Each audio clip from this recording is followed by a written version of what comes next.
It's time to play the music. It's time to light the lights. It's time to meet the Muppets on the Muppet Show tonight.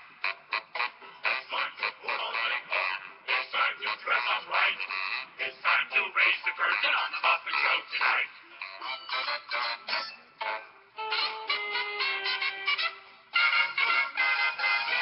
But now let's get things started on the most sensational, motivational, Muppetational. This is what we call the Care Bear Show.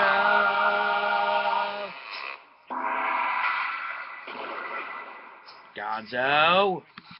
Yes, in case you didn't hear that lovely, beautiful intro by, you guessed it, the Muppets themselves. Yes, we are, in case you haven't noticed, we're going over Muppets Most Wanted, the sequel to The Muppets. Yes, I like this poster better because clearly it shows it way better than the new one, so I decided to put this one up instead. But yes, we're going over The Muppets. Yippee! In case you didn't get that, yet another sequel to hit the silver screen this 2014. He said, hoping you catch sarcasm.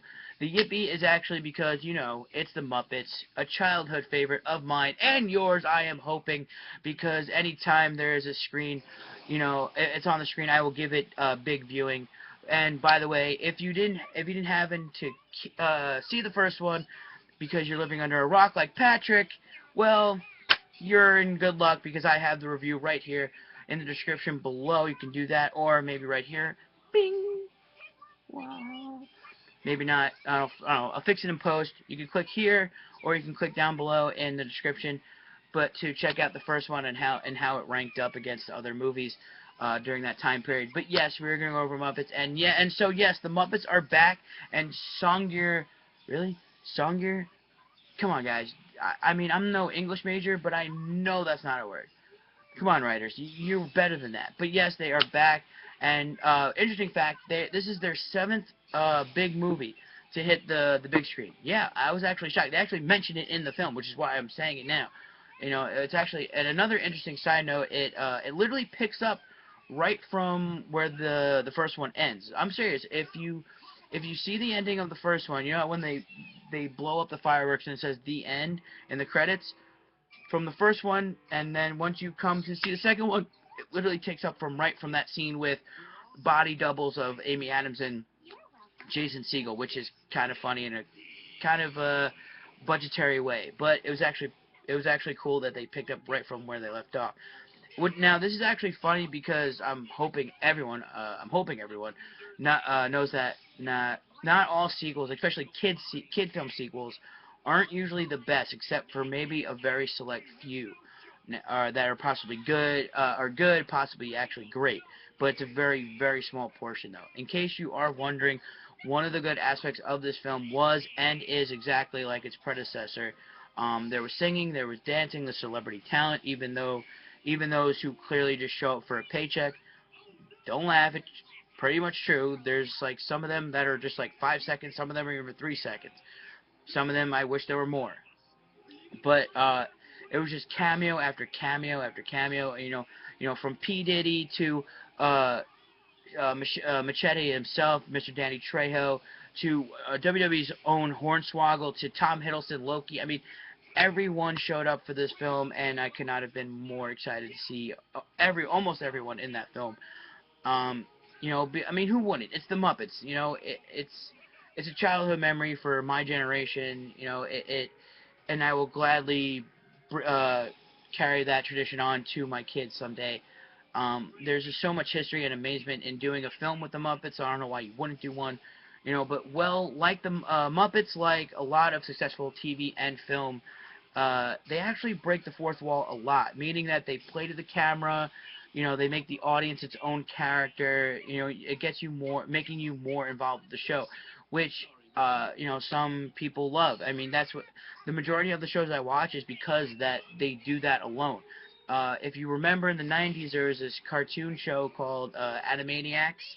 Yes, Animaniacs, Yakko, Wacko, and their sister Dot. They would always play to the audience. Now, this is a cartoon show for kids. Later on, I found out that it's more of an adult show. So, it's actually quite funny to see that transition go from there to there, when knowing what I know now and watching that show, it's actually even funnier. Which again, this is why I like the Muppets. They actually stay true to their kid roots, although they're PG-13 roots, to do a kids film, but they give the adults what they want, and that's the jokes. The funnier the better, obviously. Um, Now, like I said, which is why I love I love them. These guys, they know how to put on a show. Breaking that wall does so much wonder for TV and film. Like I said before, it makes a show successful, a movie successful. It works. Now, in Muppets, their first song does just that. They sing a song revolving around how we know the Muppets know it's a sequel. We know it may possibly flop or even suck. Which makes it even more hilarious because they get that society and certain people, critics, will see that this is a sequel. It may not be as bad. It may not be as good as the first one, but we know we're just doing it just to make the people happy. And that's what it does. Now, I don't know the first comedian who actually to do it, but I know the first. I know my first one. I know, at least I remember the first one I remember doing it. I call berating an audience called pulling a Daniel Tosh, which he does all the time. He does it on Tosh.0 on Comedy Central, and they've granted him like 5 seasons for it, which exactly what you want in a good show. But he berates himself, telling the physical audience, "Hey, I'm gonna blow tonight, and you're gonna stand there and watch it and laugh with me, at me, I should say." But all in all, this is your typical Muppets film with all the trimmings, with all the singing, the dancing, the laughter, and of course, the animal drums, drums, and the drumming animal. Yes, the drumming. But to be honestly, it's recommended mainly for kids because, well, it's a kids film. It's sad to say, but the adults who grew up with the Muppets may not enjoy it as they did with the first one. Also, there is a warning.